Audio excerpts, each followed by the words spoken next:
So hello everyone, नमस्कार साथियों। स्वागत है आप सभी का एक बार फिर से डेली करंट अफेयर्स की क्लास में। और आज है साथियों आप लोगों की 30 सितंबर यानी कि महीने का आखिरी दिन।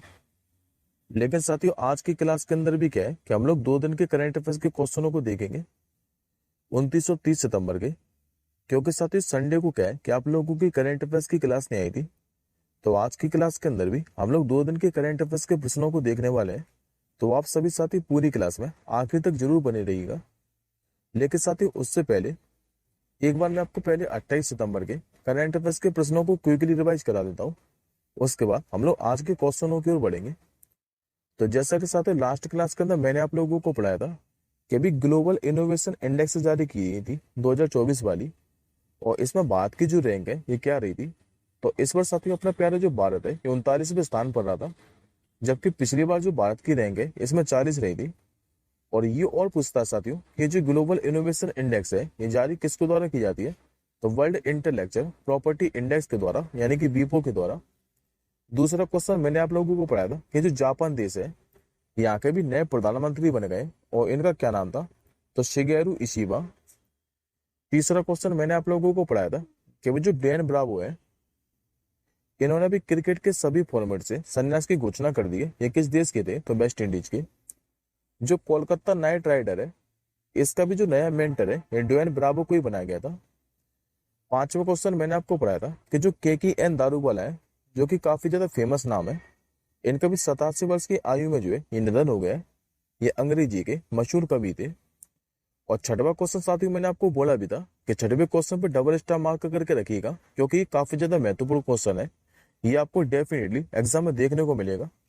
मैंने आप लोगों को पढ़ाया था कि जो दृष्टिबाधित व्यक्ति है इनके लिए भी विश्व जूनियर और विश्व महिला शतरंज चैंपियनशिप की मेजबानी करने वाला जो पहला एशियाई देश है ये कौन सा बनने जा रहा है। तो ये आपके साथ अपना प्यारा भारत ही बनेगा। विश्व जो पर्यावरण स्वास्थ्य दिवस है ये कब मनाया जाता है? तो 26 सितंबर को। वायुसेना के मैंने आपको नए उप प्रमुख बताए थे जो कि कौन बने थे। तो SP धरका साहब। अभी DRDO और किस संस्थान ने मिलकर एक हल्के बुलेट प्रूफ जैकेट जिसका नाम है अवेड इसको विकसित किया था। तो अभी साथ जो डिफेंस रिसर्च डेवलपमेंट ऑर्गेनाइजेशन है यानी कि DRDO, इसने भी IIT दिल्ली के साथ मिलकर ये अवेड जो है ये हल्के बुलेट प्रूफ जैकेट को विकसित किया था। और लास्ट क्वेश्चन मैंने आप लोगों को पढ़ाया था कि अभी जो माननीय प्रधानमंत्री है मोदी जी, इन्होंने कहां पर अभी 3 स्वदेशी रूप से विकसित जो सुपर कंप्यूटर है ये राष्ट्र को समर्पित किए थे। तो महाराष्ट्र के पुणे के अंदर। आई होप साथियों को 28 सितंबर के सारे जो करंट अफेयर्स के प्रश्न है ये क्लियर होंगे। अब हम लोग आज के क्वेश्चनों की बढ़ते हैं। तो आज का साथियों आप लोगों से पहला क्वेश्चन पूछ रहा है कि अभी किस राज्य में स्थित 20,942 फुट ऊंची चोटी का जो नाम है ये तिसांग यांग ग्यात्सो पीक रखा गया है। तो पहले तो साथियों इस क्वेश्चन का आप लोग आंसर जान लीजिए, ये हो जाएगा अरुणाचल प्रदेश। अब इस क्वेश्चन के बारे में हम लोग डिटेल में समझते हैं। तो देखिए साथियों अभी क्या है कि सेना के जो एक कर्नल है इन्हीं के नेतृत्व में भी 15 सदस्यीय टीम ने क्या है कि जो अरुणाचल प्रदेश है यहाँ पर भी 20,942 फुट ऊंची एक अज्ञात चोटी पर चढ़ाई की है। और अब इस चोटी का जो नाम है ये जो छठे दलाई नाम है जिनका रिगजेन तिसांग यांग ग्यासो, इन्हीं के सम्मान में इसका जो नाम है ये तिसांग यांग ग्यासो पीक रखा गया है। और ये साथी जो चोटी है ये पूर्वी हिमालय की गोरी रेंज में स्थित है। अब बात करते साथ हम लोग तिसांग यांग ग्यात्सो के बारे में। तो इनका जो जन्म है ये 1682 के अंदर अरुणाचल प्रदेश के अंदर एक स्थान है जिसका नाम मोन तवांग यहीं पर हुआ था। और इनके साथ 14 वर्ष की आयु में क्या है कि छठा दलाईनामा घोषित भी किया गया था। अब साथियों यहाँ से 3 इंपॉर्टेंट क्वेश्चन और देखिए जो कि मैंने आपको हाल फिलहाल के अंदर ही पढ़ाया सितंबर महीने के अंदर ही। और साथियों काफी ज्यादा महत्वपूर्ण नाम है, आपको यहाँ से एक ना एक नाम डेफिनेटली एग्जाम में देखने को मिल सकता है। जैसे कि साथियों जो तेगवीर सिंह है इनका नाम मैंने अभी आपको पढ़ाया था।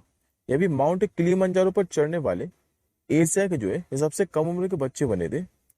कामिरीता शेरपा के नाम भी मैंने आपको पढ़ाया था कि नेपाल के पर्वतारोही है और इन्होंने भी 30 बार माउंट एवरेस्ट को फतेह किया है। और ज्योति रत्रे का नाम और याद रखिएगा, ये माउंट एवरेस्ट को फतेह करने वाली भारत की सबसे उम्रदराज महिला भी है ज्योति रात्रे। अब आज के दूसरे क्वेश्चन क्यों बढ़ते हैं। आज के साथ आप लोगों से दूसरा क्वेश्चन पूछ रहा है कि अभी जो समलैंगिक जोड़ है इनको शादी की अनुमति देने वाला जो तीसरा एशियाई देश है ये कौन सा बन गया है। तो अभी साथी जो समलैंगिक जोड़ है इनको शादी की अनुमति देने वाला जो तीसरा एशियाई देश है ये बन चुका भी थाईलैंड देश। करेक्ट आंसर होगा आपको ऑप्शन नंबर बी। देखिए साथी जो थाईलैंड के राजा है जिनका नाम है महा वजीरा लोंगकोण, इन्होंने भी समलैंगिक विवाह अधिनियम को क्या है कि मंजूरी प्रदान कर दी है। और इसी के साथ साथ ही थाईलैंड जो है ये एशिया का तीसरा देश तो बना ही बना है लेकिन दक्षिण पूर्व एशिया का पहला देश भी बना है। और थाईलैंड में ये जो कानून है ये 22 जनवरी 2025 से अब लागू भी हो जाएगा। बात करते साथ हम लोग थाईलैंड के बारे में तो पहले मैप में लोकेशन देखिए। बात के साथ ही अगर आप लोग रिस्पेक्ट में देखोगे तो थाईलैंड आपको साउथ ईस्ट के अंदर देखने को मिलेगा। आपको जितना भी हाईलाइट पार्ट दिखाई दे रहा है यह है थाईलैंड। थाईलैंड की यदि आप लोगों से राजधानी पूछिए तो यह बैंकॉक। थाईलैंड में मुद्रा क्या चलती है तो थाई बाट। और यहाँ के साथ ही मैंने आपको कई बार प्रधानमंत्री रिवाइज करा दिए क्योंकि ये नई भी बनी थी। इनका नाम था पेंतुकटान सिनावात्रा। और मैंने आपको बोला भी था कई बार कि खाली सिनावात्रा याद रखिएगा जो कि भी थाईलैंड की नई प्रधानमंत्री बनी है। अब ये साथी एशिया का तो ये तीसरा देश बना है तो बाकी के पहले और दूसरे कौन है तो ये और याद रखिएगा आप लोग कि एशिया का जो पहला देश है ये ताइवान बना था। दूसरा कौन सा बना था तो नेपाल। लेकिन इसी में अगर आप लोगों से पूछ रहे कि समलैंगिक जोड़ों को शादी की अनुमति देने वाला विश्व का जो पहला देश है ये कौन सा था तो नीदरलैंड। अब आज के तीसरे क्वेश्चन क्यों बढ़ते हैं। आज का आपका जो तीसरा क्वेश्चन है ये योजना से संबंधित रहने वाला है। आप लोगों से पूछ रहा है कि वो जो सीएम 7 योजना है इसको भी किसने प्रारंभ किया है। तो वैसे तो साथी इस क्वेश्चन का जो आंसर है ये आप लोगों को इमेज में स्पष्ट दिखाई दे रहा है। यदि आप लोग ये मुख्यमंत्री पहचान लो कि किस राज्य के मुख्यमंत्री है तो आसानी से इस क्वेश्चन का क्या आंसर कर सकते हो। तो ये साथी जो सीएम 7 योजना है ये भी शुरू की है त्रिपुरा के मुख्यमंत्री माणिक साह ने। करेक्ट आंसर होगा ऑप्शन नंबर डी। और इस योजना के साथ ही उद्देश्य क्या है तो माध्यमिक और उच्च माध्यमिक परीक्षाओं में क्या है कि शीर्ष 100 छात्रों को वित्तीय सहायता प्रदान करना है। और ये जो साथी शीर्ष 100 छात्र है इनको हर महीने 5,000 रुपए की वित्तीय सहायता प्रदान की जाएगी यानी कि साल में 60,000 रुपए प्रोवाइड कराए जाएंगे। बात करते साथ हम लोग त्रिपुरा के बारे में तो त्रिपुरा के बारे में मैंने आपको कई बार पढ़ा है कि गठन हुआ था 21 जनवरी 1972 को। मुख्यमंत्री यहाँ के कौन है तो माणिक साह। राज्यपाल अभी यहाँ के नए बने थे इंद्र सेन रेड्डी। और राजधानी आप लोग जानते हैं जो कि अगरतला। विधानसभा की सीटों की संख्या यहाँ पर कितनी है तो 60। लोकसभा की सीट आपको यहाँ पर 2 देखने को मिलेगी और राज्यसभा की सीट कितनी है तो 1। और जिलों की संख्या यहाँ पर कितनी है तो 8। अब एक क्वेश्चन साथी और याद रखिएगा जो कि मैंने अभी आपको सितंबर महीने के अंदर ही पढ़ाया है। थोड़ा आप लोग साथी दिमाग पर जोर डालिए। मैंने आप लोगों को पढ़ाया था कि असम के जो मुख्यमंत्री हैं हेमंत बिस्वा शर्मा और उत्तर प्रदेश के जो मुख्यमंत्री हैं योगी आदित्यनाथ जी इनके द्वारा भी 16 सितंबर को ही जो पश्चिमी त्रिपुरा है यहाँ पर सिद्धेश्वरी मंदिर का उद्घाटन किया गया था। ये मैंने आप लोगों को पढ़ाया था। अब आज के चौथे क्वेश्चन क्यों बढ़ते हैं।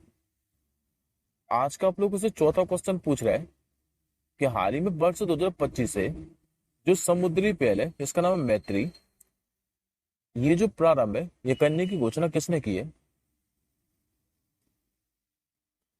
तो इस साथ जो मैत्री समुद्री पहल है इसको प्रारंभ करने की जो घोषणा है ये क्वाड देशों ने की है। करेक्ट आंसर होगा ऑप्शन नंबर ए।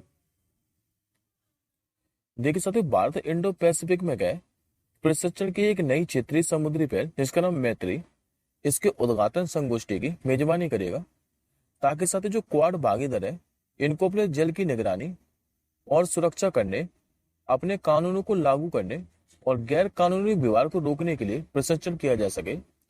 और दक्षिण मध्य एशियाई मामलों की जो उप सहायक सचिव है जिनका नाम है नैन्सी जैक्सन इन्होंने कहा भी है कि पहली जो मैत्री कार्यशाला है 2025 में यह भारत के द्वारा ही आयोजित की जाएगी। अब बात करते साथ हम लोग क्वाड के बारे में तो क्वाड के बारे में मैंने आपको कई बार बताया। इस बार साथ ही जो क्वाड की मीटिंग की मेजबानी है 2024 वाली ये अमेरिका के द्वारा की गई थी जिसमें मोदी जी ने पार्टिसिपेट किया था। और क्वाड में क्या है कि 4 देश शामिल है। 4 देश कौन कौन से हैं तो एक तो साथ अपना प्यारा भारत है दूसरा इसमें ऑस्ट्रेलिया, तीसरा इसमें जापान और चौथा है अमेरिका। पांचवें क्वेश्चन के ऊपर बढ़ते हैं आज के। और आपका साथियों जो आज का जो पांचवा क्वेश्चन है ये इंपॉर्टेंट ही रहने वाला है, आपको किसी ना किसी एग्जाम में डेफिनेटली देखने को मिलेगा, स्टार मार्क करके रखिएगा। अभी उत्तराखंड की पहली महीने जो मुख्य सचिव है इनका नाम है राधा रतूड़ी, इनको भी कितने समय का दूसरा जो सेवा है ये विस्तार दिया गया है। तो इस साथ ही उत्तराखंड की क्या है कि 2024 के अंदर ही पहली महिला मुख्य सचिव बनी थी जिनका नाम है राधा रतूड़ी, और इनको भी 6 महीने के लिए क्या है कि और सेवा विस्तार दे दिया है। तो करेक्ट आंसर हो जाएगा आपको ऑप्शन नंबर बी। और इनका साथ ही जो कार्यकाल है ये 1 अक्टूबर से शुरू होगा और कब समाप्त होगा तो 31 मार्च तक। राधा रतूड़ी की बात करें तो इनको इसी साल यानी कि 2024 के अंदर ही 31 जनवरी को उत्तराखंड की पहली मुख्य सचिव नियुक्त किया गया था, और ये 1988 बैच की क्या ये अधिकारी है। अब साथ ही मैं आपको पिछले 6 महीने के अंदर जितने भी नए मुख्य सचिव पढ़े हैं वो मैं आपको सारे के सारे रिवाइज करा देता हूँ। हालांकि साथ ही मैं आपको कई बार रिवाइज करा चुका हूँ, लेकिन मैंने आपको साथ ही कई बार बोला भी है कि आपको एग्जाम से पहले क्या है कि ये करंट अफेयर्स के क्वेश्चन रिवाइज करने की जरूरत नहीं पड़ेगी। आप लोग खाली रेगुलर जुड़े रहिए क्लास से, मैं आपको डेली डेली रिवाइज कराकर ये सारे के सारे करंट अफेयर्स के प्रेजेंट आपको याद करा दूंगा। तो जैसे कि सारे मैंने आपको टीवी सोमनाथन का नाम पढ़ाया था, इनको भी नया कैबिनेट सचिव नियुक्त किया गया था। विक्रम मिश्री के नाम बात तो करें तो इनको भी विदेश सचिव बनाया गया था। संदीप पॉड्रिक का नाम बात करें तो इनको भी इस्पात मंत्रालय के नए सचिव नियुक्त किया गया था। अभी नया गृह सचिव किसे बनाया गया था तो गोविंद मोहन को, और ये अजय भल्ला के स्थान पर बने थे। तुहिन कांत पांडे की बात करें तो अभी नए वित्त सचिव बने। दीप्ति गौर मुखर्जी की बात करें तो कॉर्पोरेट मामलों के मंत्रालय के सचिव बनी है। धर्मेंद्र कुमार ये भी दिल्ली के नए मुख्य सचिव बने थे। अमृतलाल मीणा का नाम बताया था मैंने आपको, यह भी बिहार के नए मुख्य सचिव बने थे। और शारदा मुरलीधरन ये भी केरल की नई मुख्य सचिव बनी है। अब आज के छठवें क्वेश्चन की ओर बढ़ेगी। आज का आप लोगों से छठवां क्वेश्चन पूछ रहा है कि अभी बायोडाइवर्सिटी बियॉन्ड नेशनल जो ज्यूरिडिक्शन है इस समझौते पर अभी भारत की तरफ से किसने हस्ताक्षर किए हैं। तो इस समझौते पर साथ ही भारत की तरफ से जो है ये हमारे विदेश मंत्री डॉक्टर एस जयशंकर साहब ने हस्ताक्षर किए हैं। करेक्ट आंसर होगा आपको ऑप्शन नंबर डी। अभी बात आधिकारिक तौर पर क्या है कि जो राष्ट्रीय क्षेत्राधिकार है इससे परे जो अंतर्राष्ट्रीय जैव विविधता है इस समझौते में शामिल हो गए हैं। और भारत सरकार की ओर से जो डॉक्टर एस जयशंकर साहब हैं जो कि हमारे विदेश मंत्री हैं, इन्होंने 25 सितंबर 2024 को अमेरिका के न्यूयॉर्क शहर में स्थित जो संयुक्त राष्ट्र महासभा है यहीं पर इस समझौते पर हस्ताक्षर किए। बाद में साथ ये जो समझौता है इसके प्रावधानों को लागू करने वाला जो नोडल मंत्रालय ये कौन सा है तो केंद्रीय पृथ्वी विज्ञान मंत्रालय। और इस अंतरराष्ट्रीय संधि पर क्या है कि मार्च 2030 में ही सहमति बनी थी। ये जो समझौता है यह संयुक्त राष्ट्र के द्वारा प्रायोजित है और इसी समझौते को उच्च समुद्र संधि के रूप में भी जाना जाता है। अब आज के साथ ही सातवें क्वेश्चन की ओर बढ़ते हैं। आज का आपको जो सातवां क्वेश्चन है ये दिवस से संबंधित रहने वाला है। आप लोगों से पूछ रहा है कि जो विश्व पर्यटन दिवस है ये कब मनाया जाता है। तो हर साल साथ ही जो वर्ल्ड टूरिज्म डे है ये मनाया जाता है 27 सितंबर को। सही उत्तर होगा ऑप्शन नंबर ए। विश्व जो पर्यटन दिवस है ये दुनिया भर में हर साल 27 सितंबर को मनाया जाता है, क्योंकि साथ ही 1970 में क्या है कि इसी दिन जो United Nation World Tourism Organisation है इसको नियम को अपनाया गया था, जिसे वैश्विक पर्यटन में एक मील का पत्थर माना जाता है। और United Nation World Tourism Organisation ने क्या है कि 27 सितंबर 1980 को पहला विश्व पर्यटन दिवस मनाया था अंतर्राष्ट्रीय स्तर पर। वो हर साल किसी ना किसी थीम के साथ मनाया जाता है। 2024 के लिए थीम क्या है तो पर्यटन और शांति। अच्छा साथ ही ये तो हो गई विश्व पर्यटन दिवस के बाद। यदि आप लोगों से पूछे कि जो नेशनल टूरिज्म डे है यानी कि राष्ट्रीय पर्यटन दिवस ये कब मनाया जाता है तो ये साथी आप लोग और याद रखिएगा, ये हर साल मनाया जाता है 25 जनवरी को। अब आज के आठवें क्वेश्चन की ओर बढ़ते हैं, जो कि आपका सुपर मोस्ट इंपोर्टेंट क्वेश्चन है। इस पे तो स्टार मार्क करके रखिएगा। आप लोगों से पूछ रहा है कि अभी क्राफ्ट श्रेणी में देश का जो सर्वश्रेष्ठ अभी पर्यटन ग्राम है ये किसे घोषित किया गया है। ये घोषित कर दी साथियों अभी मध्य प्रदेश के प्राणपुर ग्राम को करेक्ट आंसर होगा आपका ऑप्शन नंबर ए। दरअसल साथियों भी अंतर्राष्ट्रीय जो पर्यटन दिवस है, इसी के मौके पर जो मध्य प्रदेश का प्राणपुर है, इसे भी क्राफ्ट श्रेणी में सर्वश्रेष्ठ पर्यटन ग्राम चुना गया है। और इसी के साथ साथ ही मध्य प्रदेश के दो और हैं, एक तो साबरवानी और दूसरा है लालपुर खास। इनको रिस्पॉन्सिबल टूरिज्म श्रेणी में सर्वश्रेष्ठ पर्यटन ग्राम चुना है। पहले हम लोग प्राणपुर के बारे में बात कर लेते हैं। तो ये जो साथियों प्राणपुर है, ये जिला अशोकनगर की जो तहसील है चंदेरी, यहीं से 4 किलोमीटर दूर देश के पहले क्राफ्ट हैंडलूम जो टूरिज्म विलेज है, इसी के रूप में इसे विकसित किया गया था। अब बात करते हैं हम लोग साबरवानी ग्राम के बारे में। तो ये छिंदवाड़ा जिले की जो तामिया तहसील है, यहीं पर बसा जो साबरवानी ग्राम है, ये समृद्ध गोंडा जनजाति संस्कृति को दर्शाता है।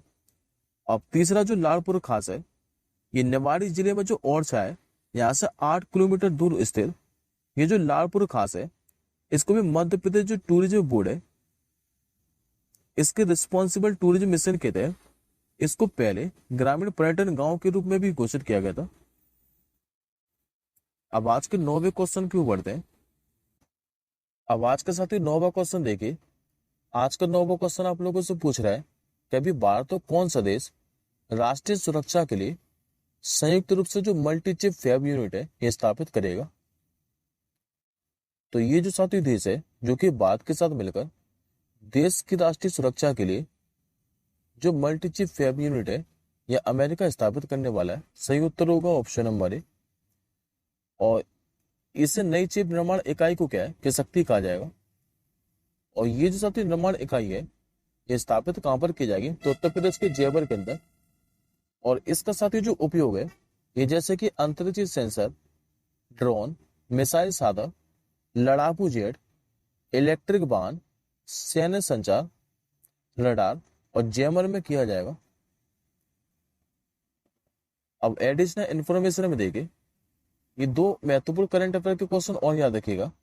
यदि आप लोगों से पूछ रहे कि सेमीकंडक्टर नीति को लागू करने वाला पहला राज्य कौन सा था, तो ये गुजरात। अभी गुजरात के साणंद में अमेरिकी कंपनी माइक्रोन जो है, ये सेमीकंडक्टर यूनिट स्थापित करने जा रही है। ये आज का सबसे वो आखिरी क्वेश्चन है जो कि आपका अवार्ड से संबंधित रहने वाला है। आप लोगों से पूछ रहे हैं कि भी जो विनोद बच्चन है, इनको किस देश की संसद के द्वारा ग्लोबल प्रेस्टीज अवार्ड से सम्मानित किया गया है। तो इनको किया साथ ही यूनाइटेड किंगडम की संसद के द्वारा। सही उत्तर होगा ऑप्शन नंबर सी। दरअसल भी विनोद बच्चन को क्या है कि यूके के संसद के हाउस ऑफ लॉर्ड्स में ये प्रतिष्ठित ग्लोबल प्रेस्टीज अवार्ड मिला है। और ये जो पुरस्कार है, इनको मिला क्या है, तो भारतीय फिल्म उद्योग में उनके उत्कृष्ट योगदान के लिए और भारत और ब्रिटेन के बीच सांस्कृतिक आदान प्रदान को करने के लिए भी इनको ये अवार्ड मिला है। अब इसी में साथ ही 2 पुरस्कार आप लोग और याद रखिएगा जो कि मैंने आपको रिसेंटली पढ़ा है। जैसे कि एबल पुरस्कार के बारे में पढ़ाया था आपको। 2024 का जो एबल पुरस्कार है, ये किसे मिला था, तो मिशेल टेलाग्रांड को, जो कि फ्रांसीसी गणितज्ञ थे। और अंतरराष्ट्रीय जो संस्कृत पुरस्कार है 2024, ये किसे मिला है, तो प्रो मीना चरंदा को। ये आज के साथ आपको क्वेश्चन ऑफ द डे है। किसने भी 44 वर्षों में पहली बार intercontinental ballistic missile DF-41 missile का जो है ये सफलतापूर्वक परीक्षण किया है। इस क्वेश्चन का आंसर आप लोग कमेंट बॉक्स के अंदर कीजिएगा। अब हम जल्दी मिलेंगे साथी नेक्स्ट क्लास के साथ ही। तब तक के लिए जय हिंद, वंदे मातरम।